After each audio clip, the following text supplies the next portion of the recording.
Assalamualaikum warahmatullahi wabarakatuh. Selamat pagi dan salam sejahtera bagi kita semua. Alhamdulillahirrahmanirrahim. Masyukurillah wa bihi nasta'inu ala umuri dunya waddin wa ala alihi wa sahbihi ajmain amma ba'du. Yang saya hormati Bapak Kepala Sekolah SMA Negeri 1 Tugdana, beserta Bapak Ibu Guru, beserta para karyawan, staf TU, para adik-adikku semuanya, para peserta MPLS tahun 2021 yang sangat kami banggakan. Pertama-tama marilah kita panjatkan puji dan syukur kepada Allah Subhanahu wa taala, karena alhamdulillah hari ini kita semua bisa bersilaturahmi walaupun tidak bisa bertatap muka langsung. Puji syukur kita panjatkan kepada Allah SWT.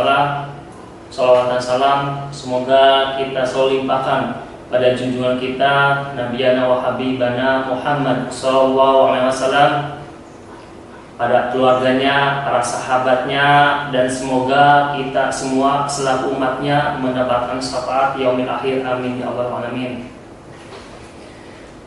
Adik-adikku sekalian, para peserta MPMLS, walaupun sekarang dalam suasana pandemi, dengan tidak mengurangi rasa hormat, mari kita sama-sama tetap semangat dalam rangka menuntut ilmu, dan jangan lupa tetap memperhatikan protokol kesehatan. Saya dari Polsek Tugdana akan memberikan materi tentang ketertiban lalu lintas. Sebelum saya menyampaikan materi, izinkan saya dulu untuk memperkenalkan diri. Nama saya Sukasa, pangkat Brigadir Kepala, jabatan sebagai Babin Kaptimas Desa Tugdana. Oke, cukup itu perkenalan dari saya.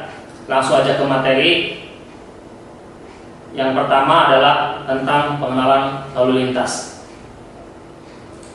Seperti kita ketahui bersama bahwasanya yang namanya permasalahan lalu lintas itu sangat kompleks sekali. Seperti kita ketahui bersama, sebelum kita berangkat dari mulai rumah ataupun sampai ke tujuan, itu pasti di tengah jalan menemukan berbagai macam permasalahan tentang lalu lintas, seperti kemacetan ataupun yang lebih fatal lagi tentang kecelakaan lalu lintas.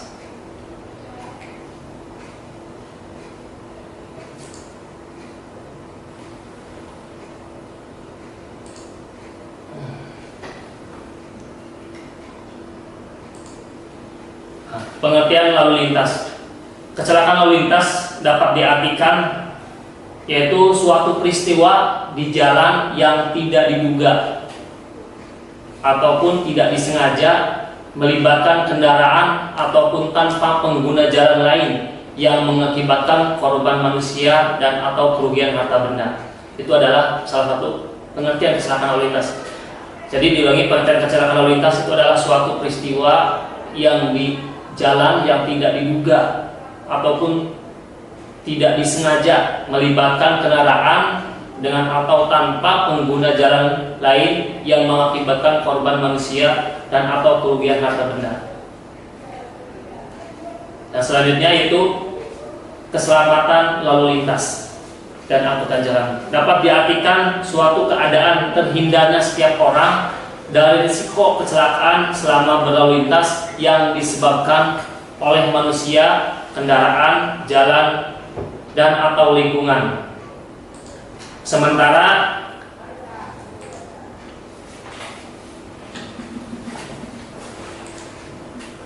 pengertian ketertiban lalu lintas dan angkutan jalan adalah suatu keadaan berlalu lintas yang berlangsung secara teratur sesuai dengan hak dan kewajiban setiap pengguna jalan. Kelancaran lalu lintas dan angkutan jalan adalah suatu keadaan lalu lintas dan pengguna angkutan yang bebas dari hambatan dan kemacetan lalu lintas. Ini beberapa faktor yang biasa menjadi penyebab kecelakaan lalu lintas. Ada 4. Yang pertama adalah faktor cuaca. Yang kedua adalah faktor jalan. Yang ketiga adalah faktor kendaraan. Yang keempat adalah faktor manusia sendiri. Maka dari itu kita harus pahami betul apabila kita sebelum berpergian, apabila kita menggunakan kendaraan bermotor khususnya, kita harus pahami betul beberapa faktor tersebut. Yang pertama, faktor cuaca. Apabila dalam keadaan cuaca hujan ataupun keadaan yang tidak memungkinkan, jangan selalu memaksakan untuk berpergian menggunakan kendaraan. Ini dapat menjadi fatal sekali, dapat menyebabkan kecelakaan. Yang kedua, faktor jalan. Sebelum kita harus kenali dulu jalan. Lebih baik kita mengenali jalan dulu, apakah ini jalan berlubang ataupun jalan tikungan. Apabila kita melalui jalan tikungan, sebaiknya kita lebih baik menggunakan kendaraan untuk mengurangi kecepatan. Itu salah satunya faktor jalan. Yang kedua, faktor kendaraan. Ya, perlu diketahui bersama, banyak khususnya di daerah kita sendiri, banyak yang mengabaikan keselamatan itu dari faktor kendaraan. Salah satu contoh, kendaraan yang tidak dilengkapi dengan hal yang menyebabkan keselamatan diabaikan. Contoh, rem. Salah satu rem itu faktor utama. Banyak kendaraan anak-anak kita, khususnya dari anak SMA, mohon maaf ya, anak-anak banyak yang mengabaikan kendaraan. Kadang itu yang kendaraan yang sudah bagus-bagus dikeluarkan dari pabrik itu dirubah bentuk. Yang awalnya rodanya gede besar itu dirubah menjadi kecil. Itu juga merupakan salah satu faktor kecelakaan. Karena apa? Para pembuat kendaraan dan insinyur yang terbaik itu sudah semua disesuaikan dengan keselamatan. Kita semua anak-anak yang anak-anak zaman sekarang itu dirubah, yang tadinya rodanya besar jadi rodanya kecil. Itu menyebabkan kecelakaan. Yang kedua, kadang mengabaikan rem. Rem karena supaya kecepatannya tinggi, supaya lupa, kadang rem dibolongkan. Yang selanjutnya, lampu lalu lintas juga sama, kadang lampu kendaraan, baik itu lampu depan, lampu belakang. Saya nitip pada adik-adikku semua, karena faktor banyak adik-adik yang mengabaikan ini. Yang pertama, lampu belakang kendaraan itu jangan sekali-kali menggunakan lampu yang terang, karena itu mengganggu pengguna kendaraan yang di belakangnya itu. Bahaya sekali, dapat menyebabkan kecelakaan. Yang selanjutnya, faktor manusia. Faktor manusia itu juga tidak kalah pentingnya yang dapat menyebabkan kecelakaan. Karena mengapa?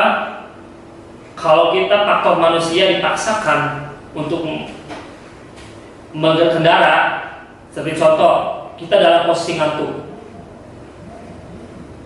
paksakan untuk menggunakan kendaraan untuk sampai ke tujuan tertentu, itu bisa menjadi kecelakaan karena kita kondisinya tidak fit.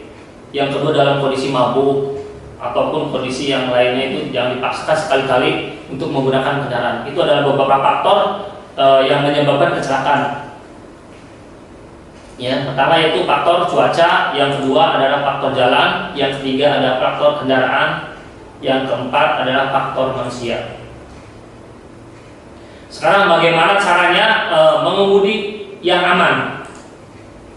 Yang pertama yaitu adalah sebelum kita mengendarai sepeda bermotor, yaitu persiapan sebelum mengendarai sepeda motor. Yang pertama adalah persiapan fisik dan mental. Fisik kita pastikan sehat atau tidak, dalam kondisi sehat sebelum mengendarai sepeda motor. Jadi pastikan fisik kita. Yang kedua yaitu periksa kondisi sepeda motor sesuai dari yang diatur dalam pasal 48 Undang-Undang Nomor 22 Tahun 2019 tentang lalu lintas dan angkutan jalan. Yang pertama yang perlu diketahui yaitu tekanan ban seperti tadi yang bisa menyebabkan faktor kecelakaan, yaitu ban juga berpengaruh. Apabila ban kempes itu dapat menyebabkan kecelakaan. Itu tekanan ban. Yang selanjutnya itu fungsi lampu-lampu seperti lampu depan, lampu belakang, itu harus dicek betul. Yang selanjutnya bahan bakar seperti oli mesin dan ataupun yang lainnya ini juga harus dicek, karena jangan sampai kita di pertengahan jalan sebelum kita sampai ke tujuan ini sudah tidak habis ataupun tidak cukup. Yang selanjutnya yaitu kekenduran rantai, itu juga perlu diperiksa. Yang selanjutnya fungsi standar samping dan tengah. Yang selanjutnya posisi rem ataupun posisi kaca spion. Ini juga sangat penting sekali.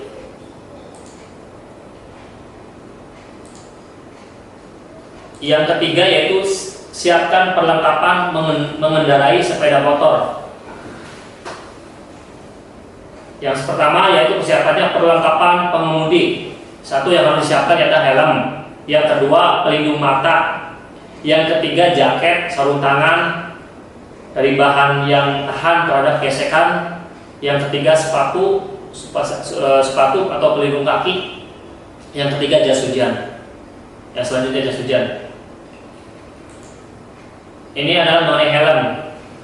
Helm yang harus digunakan adalah harus sesuai dengan SNI. Mengenai SNI yaitu ada kriterianya tertentu.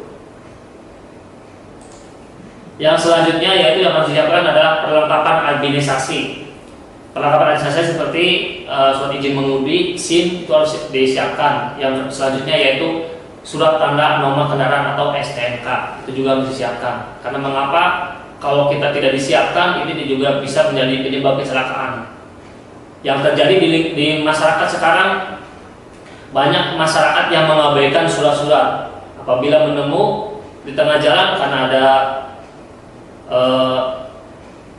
penindakan ataupun penindakan bagi pengendara yang tidak tertib karena dia tidak membawa surat-surat, kadang mengabaikan, kadang balik arah langsung. Itu yang perlengkapan administrasi juga perlu dibawa. Yang selanjutnya yaitu saya akan ini pengetahuan dasar tentang mengemudi. Ini perlu disampaikan. Pengetahuan dasar tentang mengemudi. Yang pertama adalah marka jalan. Marka jalan dapat diartikan suatu tanda yang berada di permukaan jalan atau di atas permukaan jalan yang meliputi peralatan atau tanda yang membentuk garis membujur, garis melintang, garis serong, serta lambang yang berfungsi untuk mengarahkan arus lalu lintas dan membatasi daerah kepentingan lalu lintas. Jenis marka ada berbagai jenis. Yang pertama itu marka membujur, yang kedua marka melintang, yang ketiga marka serong, yang keempat marka lambang, yang kelima marka lainnya. Ini ada beberapa marka. Ini contohnya bisa dilihat, ada marka putus-putus, marka utuh. Jadi yang kita ketahui bersama di jalan raya sering kita menemukan di tengah jalan itu ada garis putus-putus ataupun ada garis lurus. Itu adalah disebutnya marka jalan. Marka melintang juga sering kita temukan di lampu merah. Yang kedua marka serong biasa di pertemuan jalan. Yang ketiga adalah marka lambang. Yang selanjutnya marka membujur garis utuh. Nih, dalam apabila kita menemukan marka membujur garis utuh, nanti ada juga bisa lihat di materi ininya untuk gambarnya yang biar jelas. Apabila kita dalam mengendaраkan kendaraan bermotor, dia ada marka garis utuh. Ini kita tidak boleh melewati, tidak boleh mendahului dari samping marka utuh. Yang kedua garis putus-putus. Nah, garis putus-putus baru kita dibolehkan untuk mendahului lewat samping sebagai batas jalan. Yang selanjutnya itu marka membujur. Ini nanti penjelasannya ada. Marka membujur garis utuh. Ada yang dibolehkan, ada yang tidak. Nih. Yang selanjutnya marka melintang garis utuh. Biasanya sering kita ketemukan di dalam pertigaan ataupun perempatan. Ini garis melintang itu kalau dari perempatan atau pertigaan, kalau petunjuknya kita yang belok kiri jalan terus, boleh kita belok kiri, nanti ada sesuai dengan petunjuk. Tapi kalau memang tidak diperkenalan untuk belok kiri, ya sesuai dengan lampu merah, sesuai dengan lampu penunjuk. Yang kedua marka melintang. Marka melintang garis putus. Yang selanjutnya rambu-rambu lalu lintas. Rambu-rambu lalu lintas adalah dapat diartikan yaitu bagian penetapan jalan yang berupa lambang, huruf, angka, kalimat, dan atau perpaduan yang berfungsi sebagai peringatan, larangan, perintah, atau petunjuk bagi pengguna jalan. Jenis rambu-rambu lalu lintas yaitu ada beberapa jenis. Yang pertama itu rambu peringatan, yang kedua rambu larangan, yang ketiga yaitu rambu perintah, yang keempat yaitu rambu petunjuk.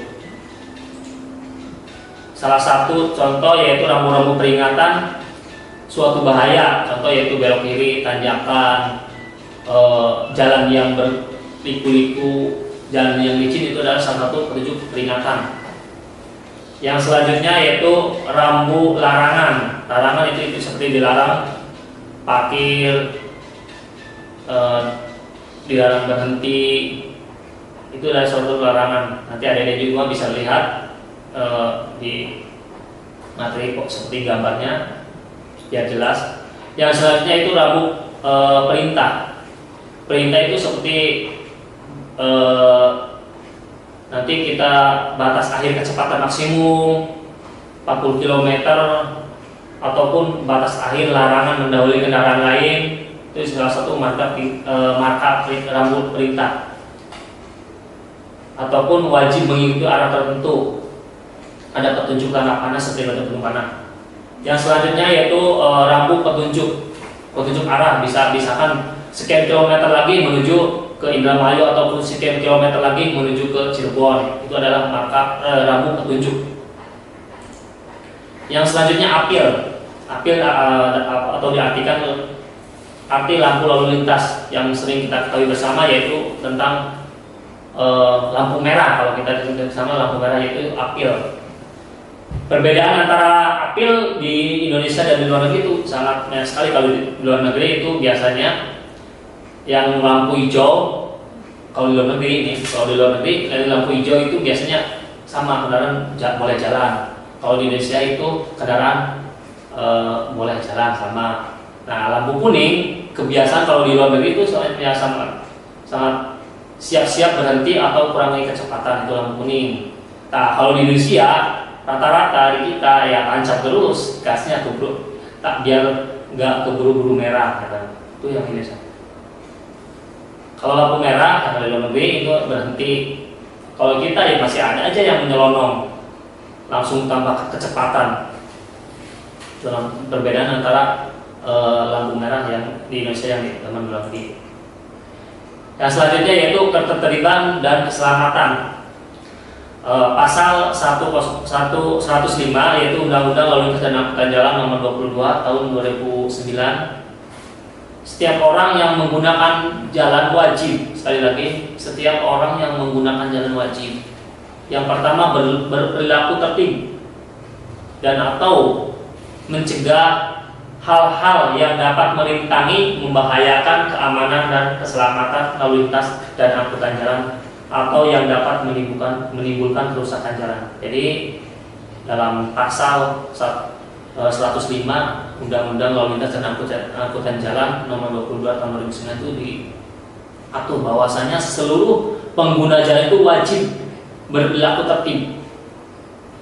Jadi jangan main ugal-ugalan, jangan seenaknya dewek. Ya itu kita ada aturannya dalam menggunakan kendaraan itu. Yang selanjutnya pasal 106 Undang-Undang Lalu Lintas dan Angkutan Jalan Nomor 22 Tahun 2019. Yang pertama itu ini kewajiban pengemudi ya. Yang pertama itu wajib mengemudikan ranmor dengan wajar dan penuh konsentrasi. Ya seperti saya tadi ucapkan, jangan ugal-ugalan. Itu yang menggunakan ranmor itu wajib mengemudikan ranmor dengan wajar dan penuh konsentrasi. Yang kedua wajib mengutamakan keselamatan jalan, kaki dan pesepeda, itu yang diutamakan. Kalau ada yang pengguna sepeda atau berjalan kaki lebih utamakan, lebih dahulukan dulu. Yang selanjutnya wajib mematuhi ketentuan tentang persyaratan teknis layak jalan. Yang keempat yaitu wajib mematuhi ketentuan seperti rambu-rambu perintah ataupun rambu larangan, marka jalan, alat pemberi isyarat lalu lintas, gerakan lalu lintas, berhenti dan parkir, peringatan dengan bunyi dan sinar, kecepatan maksimal atau minimal. Selanjutnya, kewajiban pengemudi. Yang kelima, pada saat diadakan pemeriksaan ranmor di jalan wajib, ini kewajiban pengemudi ini, apabila di jalan raya ada pemeriksaan dari unit lalu lintas ataupun unit gabungan, pengguna jalan itu wajib. Yang pertama yaitu SNK atau STCK, yang kedua SIM, yang ketiga bukti lulus uji berkala, ini bagi kendaraan bak terbuka ya. Selanjutnya tanda bukti lain yang sah, itu wajib. Yang keenam, setiap orang yang mengemudikan ranmor R4 atau lebih di jalan dan penumpang yang duduk di sampingnya wajib mengenakan sabuk keselamatan.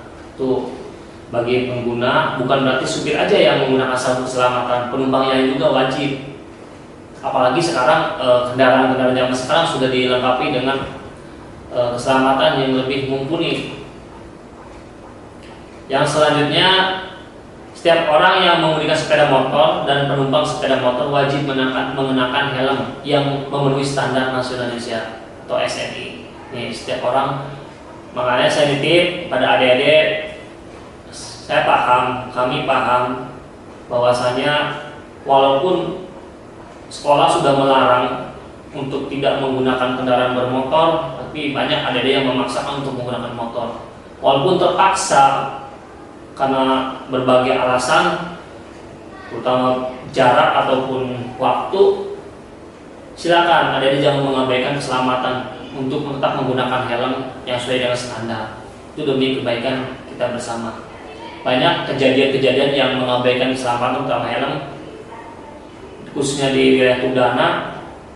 Mungkin Bapak Ibu juga sudah nyampaikan, banyak siswa yang meninggal karena kecelakaan. Ya, salah satunya itu mengabaikan keselamatan seperti penggunaan helm. Yang selanjutnya 9, setiap orang yang mengemudikan sepeda motor tanpa kereta samping dilarang membawa penumpang lebih dari 1 orang.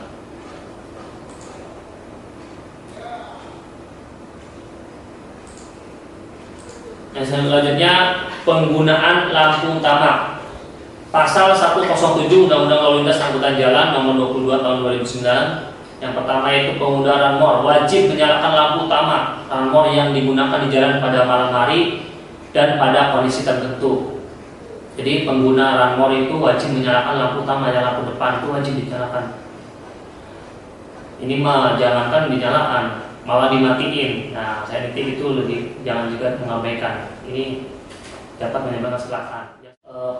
Next, penggunaan lampu utama, yaitu yang diatur dalam pasal 107 Undang-Undang Lalu Lintas dan Angkutan Jalan Nomor 22 Tahun 2009. Yang pertama itu pengemudi ranmor wajib menyalakan lampu utama ranmor yang digunakan di jalan pada malam hari dan pada kondisi tertentu.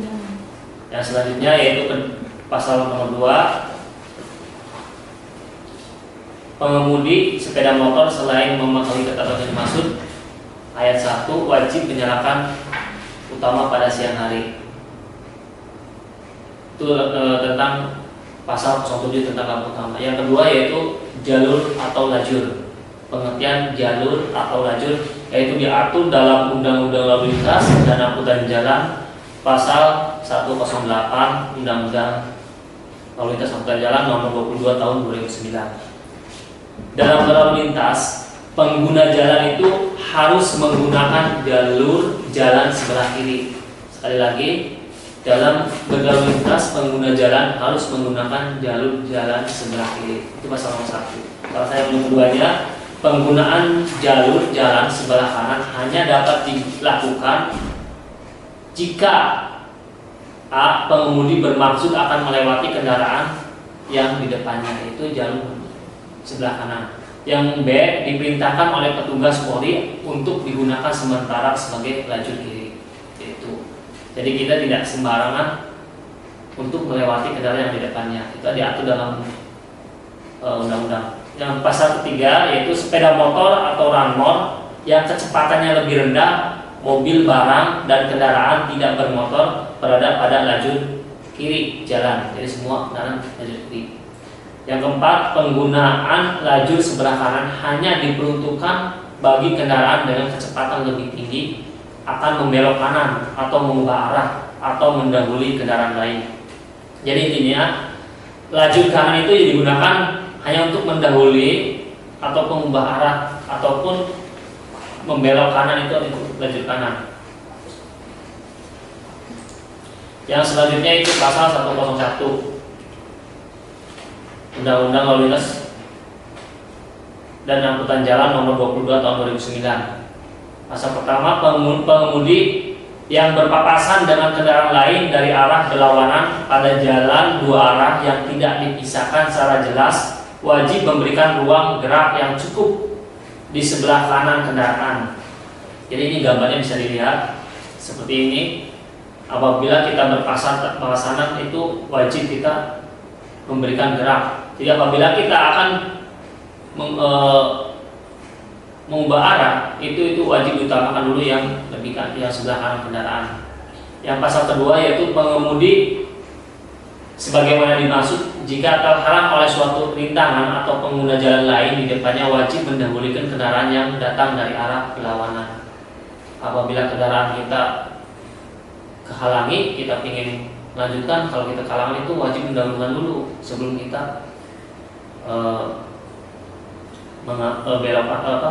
mendahului. Yang selanjutnya pasal 111, pada jalan yang menanjak atau menurun yang tidak memungkinkan bagi kendaraan untuk saling berpapasan, pengemudi kendaraan yang arahnya menurun wajib memberikan kesempatan jalan kepada kendaraan yang mendaki.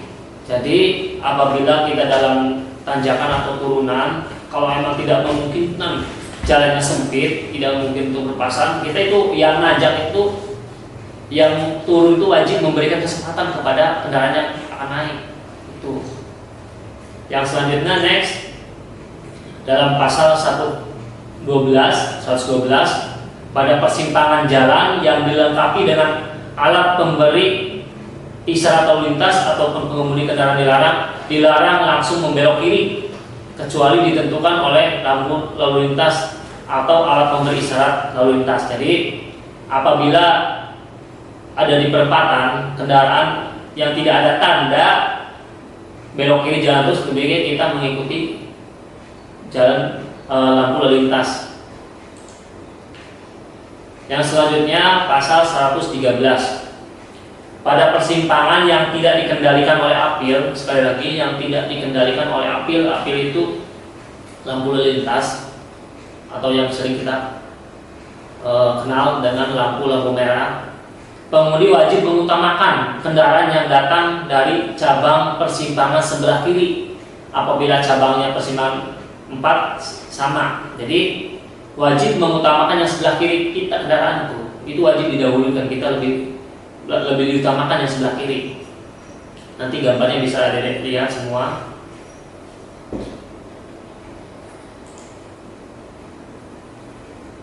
Yang selanjutnya yaitu pasal 113 pada persimpangan sebidang yang tidak dikendalikan dengan alat pemberi isyarat lalin, pengemudi wajib memberikan hak utama kepada kendaraan dalam jalur utama jika pengemudi tersebut datang dari cabang persimpangan yang lebih kecil dari pekarangan yang berbatasan dengan jalan. Contoh seperti ada perapatan jalan yang pertama yang besar, yang perapatannya kecil, yang dua arahnya kecil, itu wajib yang diutama itu yang jalan utama yang besar. Kalau kita keluar dari jalan yang kecil, itu lebih diutamakan dulu jalan yang besar. Nanti gambarnya bisa dilihat seperti ini.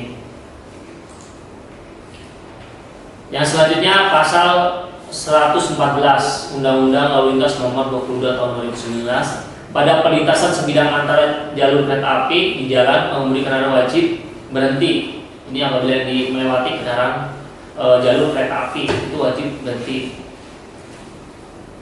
Seperti palang pintu kereta api sudah mulai tutup, jangan memaksakan karena ini sangat berbahaya bagi keselamatan lalu lintas. Yang selanjutnya, penjalan kaki wajib pasal 132 Undang-Undang Lalu Lintas. Penjalan kaki wajib yang pertama menggunakan bagian jalan yang diperuntukkan bagi penjalan kaki atau jalan yang paling tepi atau penyeberang di tempat yang telah ditentukan. Jadi untuk penjalan kaki jangan seenaknya juga, itu harus di sebelah kiri jalan atau jalan yang sudah ditentukan bagi penjalan kaki. Begitupun kalau kita menyeberang jalan itu harus dengan tempat yang ditentukan seperti zebra cross ataupun jembatan penyeberangan.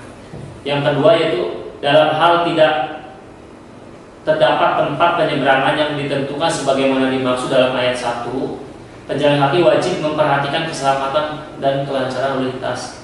Jadi kalau kita mau nyebrang dalam posisi tidak ada zebra cross ataupun jembatan jalan kaki, yang harus diperhatikan adalah keselamatan dan kelancaran lalu lintas. Kalau misalnya arus lagi padat, jangan memaksakan untuk kita menyeberang.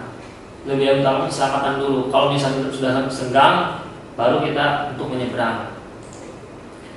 Yang selanjutnya pasal 134, yaitu pengguna jalan yang mempunyai hak utama untuk didahulukan. Ini sesuai dengan urutan berikut. Yang pertama yaitu kendaraan pemadam kebakaran. Pemadam kebakaran itu mendapat prioritas pertama. Tentunya yang sedang melaksanakan tugas. Yang kedua, ambulan yang mengangkut orang sakit itu mendapat prioritas juga. Yang ketiga, kendaraan untuk memberikan pertolongan pada kecelakaan lalu lintas, yaitu kecelakaan kendaraan polisi yang sedang memberikan pertolongan pada kecelakaan lalu lintas. Yang keempat yaitu kendaraan pimpinan lembaga negara. Yang selanjutnya itu kendaraan pimpinan dan pejabat negara asing serta lembaga internasional yang menjadi tamu negara, itu juga mendapat prioritas. Yang selanjutnya iring-iringan pengantar jenazah, ini juga mendapat prioritas. Kalau kita mendapati ada iring-iringan pengantar jenazah, itu harus diprioritaskan. Yang selanjutnya konvoi dan atau kendaraan untuk kepentingan tertentu menurut pertimbangan petugas Polri. Ini adalah ada konvoi kendaraan tertentu, ini menurut pertimbangan Polri juga harus dapat prioritas. Yang selanjutnya yaitu pasal 231 tentang pertolongan dan perawatan korban lalu lintas, kecelakaan lalu lintas. Dalam pasal 231 diatur bahwasanya pengemudi ramor yang terlibat laka lantas wajib, ya, apabila kita sedang mengemudi kendaraan bermotor itu pengemudi wajib menghentikan kendaraan yang dikemudikannya. Itu wajib, jangan lari. Kita nabrak orang langsung lari. Yang kedua itu memberikan pertolongan kepada korban, yang wajib kita. Yang selanjutnya yaitu melaporkan kecelakaan kepada Polri terdekat.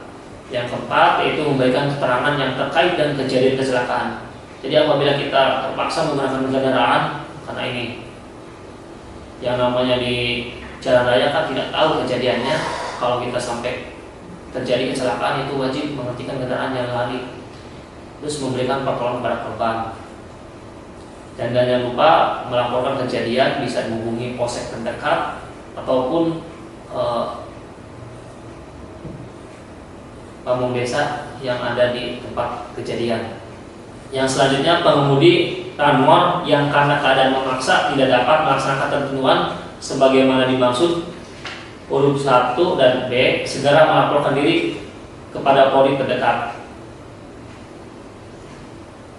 Next, yaitu pasal 232, yaitu setiap orang yang mendengar, melihat dan atau mengetahui kejadian kecelakaan lalu lintas wajib. Ini bukan pengguna kendaraan aja.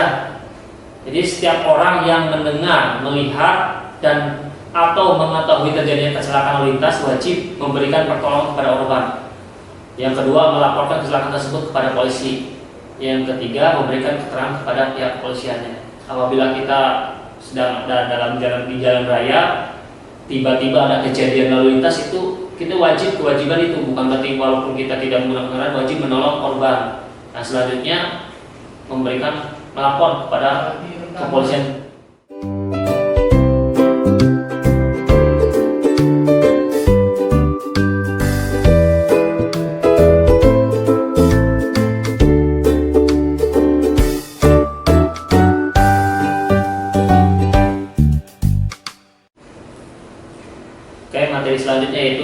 sosialisasi pencegahan dan pemberantasan penyalahgunaan dan peredaran gelap narkoba dalam rangka pencegahan kenakalan remaja dan siswa dan siswi. Nah, ini perlu disampaikan juga tentang penyalahgunaan narkoba. Nah, yang pertama yaitu narkoba. Narkoba itu apa? Dapat disingkat seperti kita bersama, narkoba itu narkotika, psikotropika, dan bahan adiktif lainnya. Itu singkatan dari narkoba. Narkotika berdasarkan Undang-Undang Nomor 35 Tahun 2009 dapat diartikan yaitu zat atau obat yang berasal dari tanaman atau bukan tanaman, baik sintetis maupun semi sintetis, yang dapat menyebabkan penurunan atau perubahan kesadaran, hilangnya rasa, mengurangi rasa nyeri, dan yang dapat menimbulkan ketergantungan. Itu pengertian narkotika berdasarkan Undang-Undang Nomor 35 Tahun 2009. Yang selanjutnya, narkotika juga dapat digolongkan ke tiga bagian. Yang pertama itu golongan ke-1. Golongan ke-1 itu untuk hanya sekedar untuk ilmu pengetahuan, digunakan sebatas untuk ilmu pengetahuan dan teknologi, dan tidak dapat digunakan untuk pengobatan. Ini golongan 1 sangat berbahaya sekali ini. Makanya hanya digunakan untuk ilmu pengetahuan dan teknologi. Contohnya yaitu adalah ganja, sabu, dan ekstasi dan lain-lainnya. Golongan 1. Yang kedua yaitu golongan kedua untuk bisa digunakan untuk ilmu pengetahuan dan teknologi atau dapat digunakan untuk pengobatan apabila tidak ada obat lagi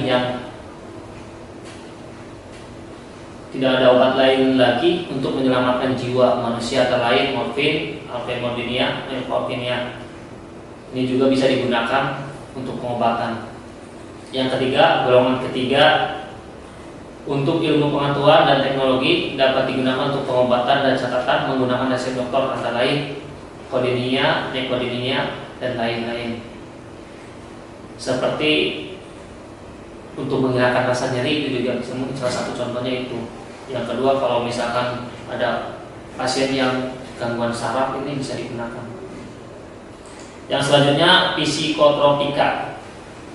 Dalam Undang-Undang Nomor 5 Tahun 1997 dapat diartikan psikotropika adalah zat atau obat baik alamiah maupun sintetis, bukan narkotika, yang berkhasiat psikoaktif melalui pengaruh selektif pada susunan saraf pusat yang menyebabkan perubahan khas pada aktivitas mental dan perilaku.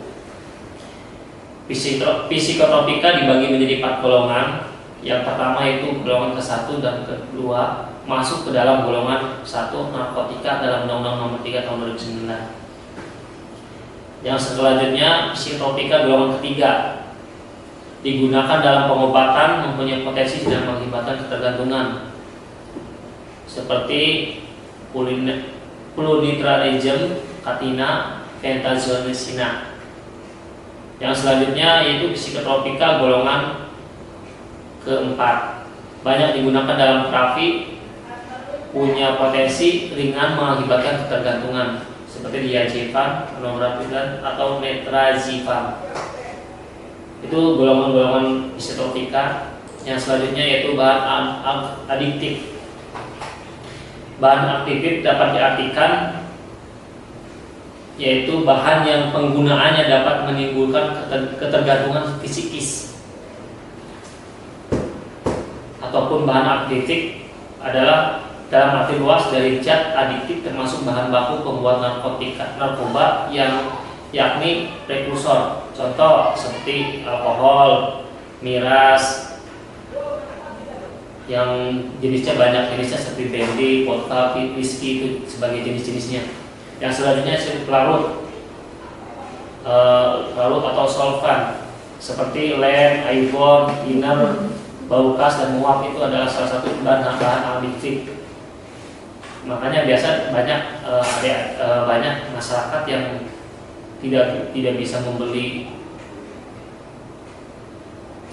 miras, kadang meracik sendiri dari lem. Ini ya termasuk bahan aditif ini. Yang selanjutnya bahan aditif ringan seperti nikotin pada rokok atau kafein pada kopi, itu termasuk bahan aditif. Akibat yang pertama yaitu menimbulkan alkoholisme, stimulasi atau halusinasi. Nah, akibat dari bahan aditif itu dapat menimbulkan halusinasi ataupun paranoid. Yang selanjutnya kehilangan kendali, kesadaran, lupa, depresi, dan untuk solvet.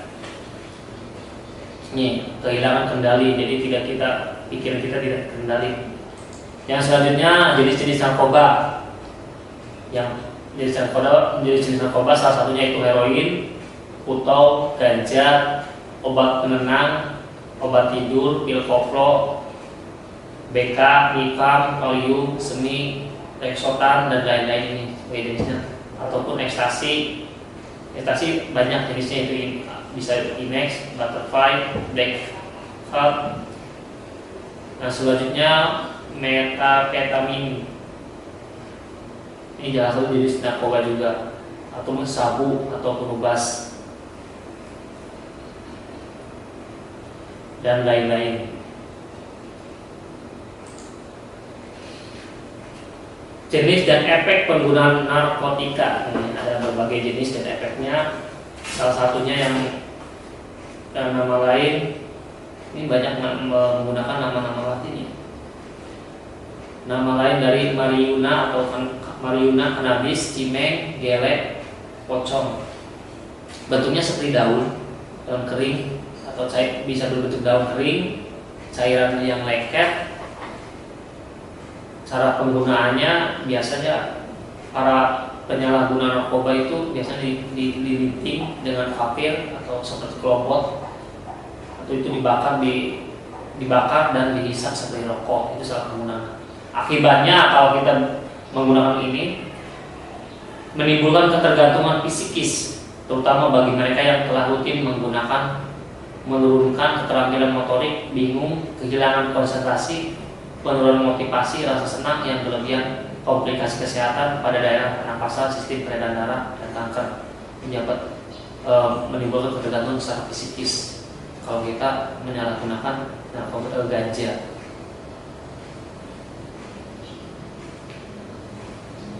Next, kebiasaan waktu berkhayal. Nah, salah satu yang penyalahgunaan biasanya kadang tertawa-tawa sendiri walaupun tidak lucu. Itu salah satu ciri kebiasaan yang tidak. Yang kedua, kehilangan keseimbangan. Yang selanjutnya, nafsu makan meningkat gratis. Mata merah, cenderung sipit, kantung mata tebal. Ini salah satu ciri yang biasa ketergantungan dengan ganja, gele, ataupun cimeng. Yang selanjutnya, gejala waktu putus zat. Ganja, gele nih. Gejala waktu putusnya zat ini biasanya bengong, lemas, bingung, menguap, ngantuk ya. Kalau ada dia sering mengantuk, hati-hati. Jangan-jangan suka minum ini. Tapi tidak ya, saya percaya sama adik-adik semua, pasti adik-adik punya cita-cita, punya motivasi. Jangan sampai sedikit pun mencoba untuk ke hal yang demikian, karena sekali mencoba nanti akan menjerumuskan kita ke dunia hitam. Dapat menghancurkan cita-cita kita, apa yang kita harapkan, apa yang orang tua kita harapkan, apa yang keluarga harapkan dapat pupus.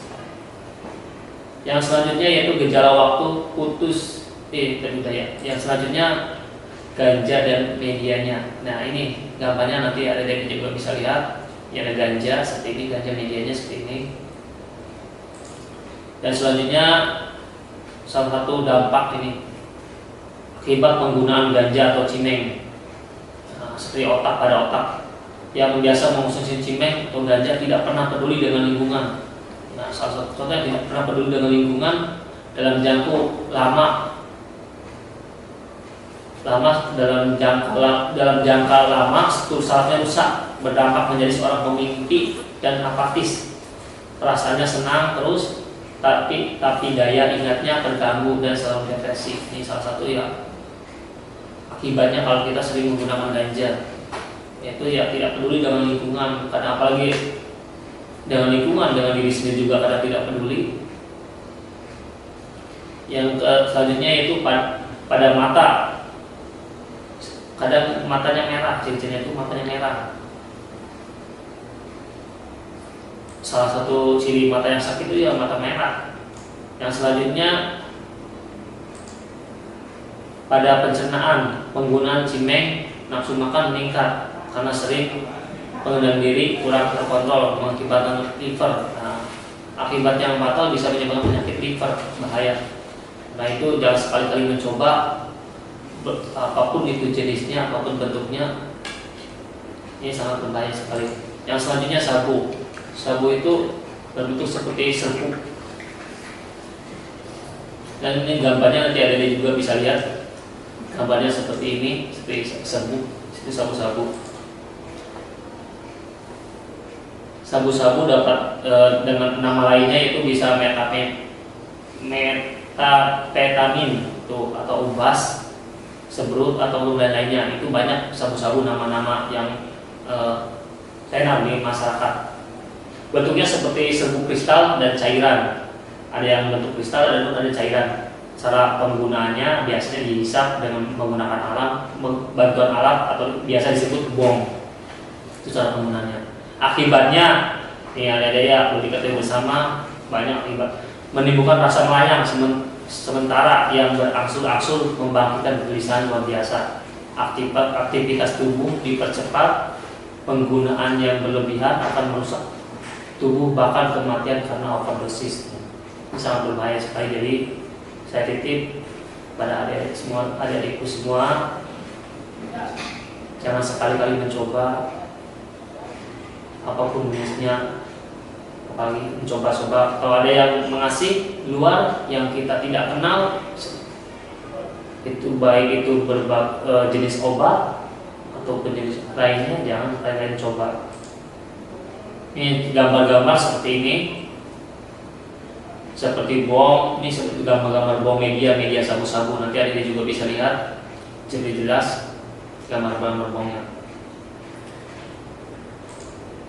Yang selanjutnya kebiasaan waktu berkhayal sabu, yaitu gelisah, dehidrasi, sering dehidrasi, gigit jari, kadang kebiasaan gigit jari itu ciri-cirinya, susah tidur, mata mendelik, aktif, berbenah, memainkan benda-benda.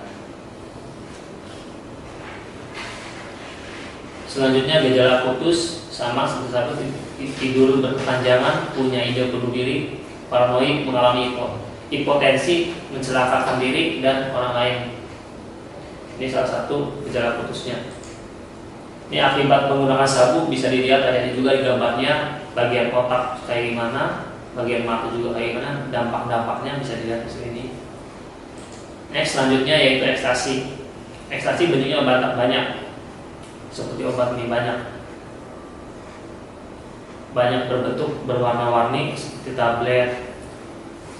Digunakan, penggunanya bisa ditelan seperti obat.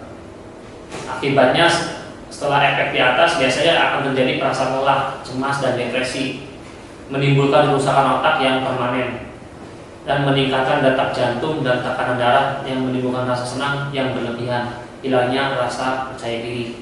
Ini akibat dari ekstasi.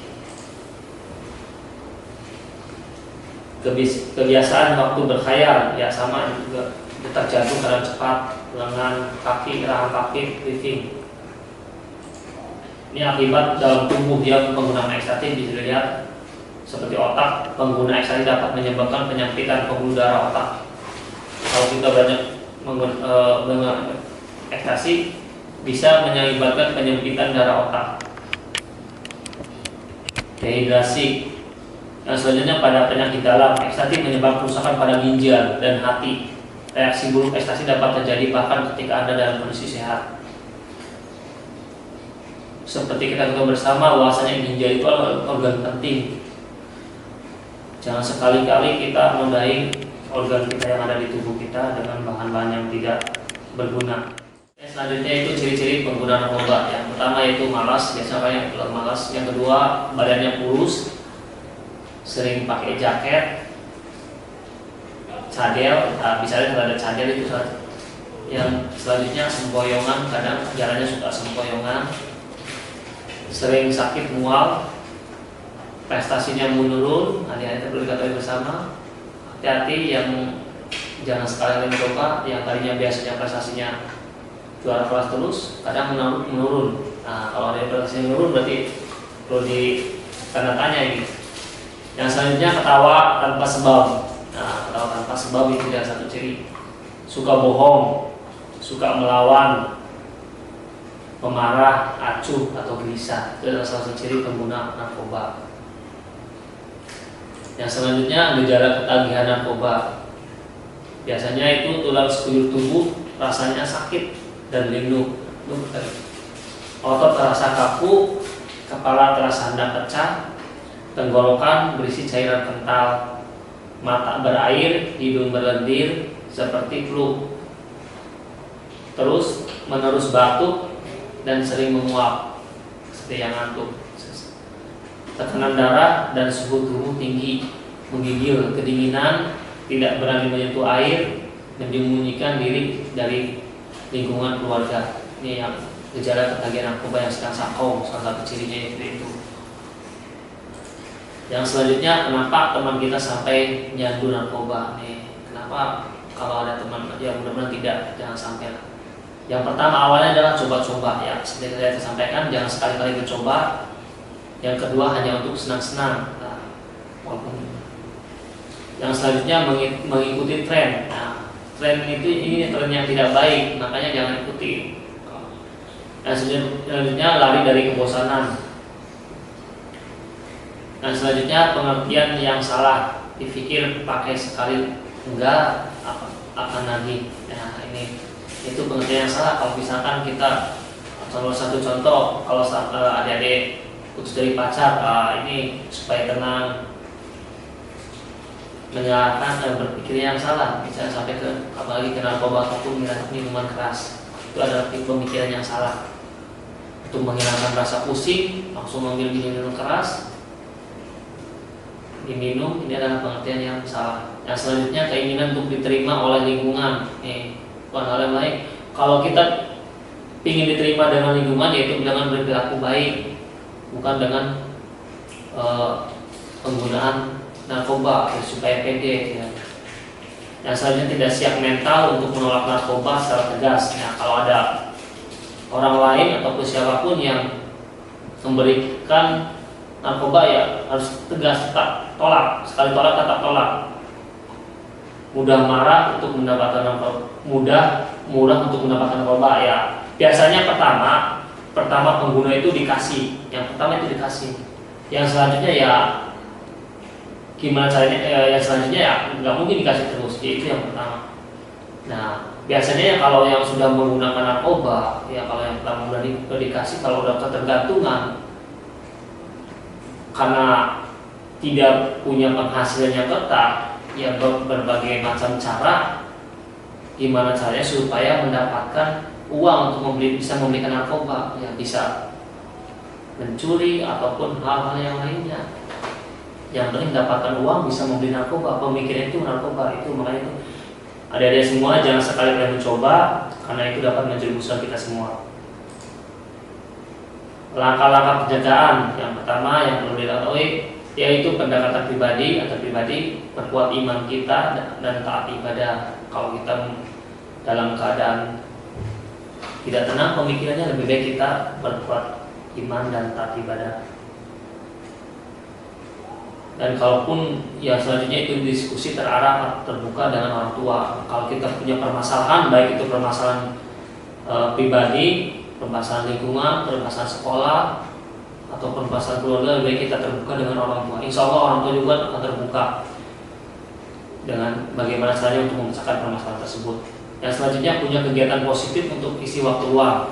Nah, lebih baik kita mengisi hal-hal yang positif dengan kegiatan seperti kegiatan ekstrakurikuler yang ada di sekolah ini. Banyak waktu dan tempat ataupun wadah untuk mengisi hal yang positif seperti baik bidang olahraga. Di sini juga banyak kesempatan, ada yang saya tahu banyak, ada bola voli, ada pencaksilat juga, ataupun yang lainnya seperti ekstrakurikuler bisa gabung ke pramuka, ke OSIS ataupun ke ekstra yang lainnya. Yang selanjutnya hindari teman pengguna. Nah, sekali lagi hindari pengguna karena baik buruknya itu dapat dilihat dengan teman kita sendiri. Kalau ada teman yang tahu kita menggunakan narkoba, baiknya kita hindari. Cari teman-teman yang baik. Nah, selanjutnya cari lingkungan yang baik untuk sekolah. Yang selanjutnya pendidikan sebaya, penyuluhan. Kalau Anda ada ini, ikuti penyuluhan-penyuluhan yang disampaikan bisa seperti Bapak Polisi ataupun dari BNN. Ikuti penyuluhan. Yang selanjutnya acara kunjungan silaturahmi, melakukan rujukan. Ini salah satu langkah-langkah pencegahan. Oke, demikian adik-adik penyampaian dari kami. Dari yang pertama yaitu tentang lalu lintas dan angkutan jalan, yang kedua tentang penyalahgunaan narkoba. Mudah-mudahan penyampaian sedikit dari saya dapat bermanfaat khususnya bagi diri saya pribadi dan umumnya bagi kita semua. Dan jangan lupa, walaupun sekarang masih masa pandemi, jangan lupa prokes 3M-nya tetap dijalankan. Yang pertama itu menggunakan masker. Adik-adik jangan lupa bahwa kemanapun kita menggunakan masker. Yang kedua mencuci tangan. Yang ketiga menjaga jarak. Itu yang benar-benar bersama. Mudah-mudahan yang terakhir kita semua bisa diberikan kesehatan, baik kesehatan jasmani maupun kesehatan rohani. Demikian dari kami. Atas segala perhatiannya kami ucapkan terima kasih. Assalamualaikum warahmatullahi wabarakatuh.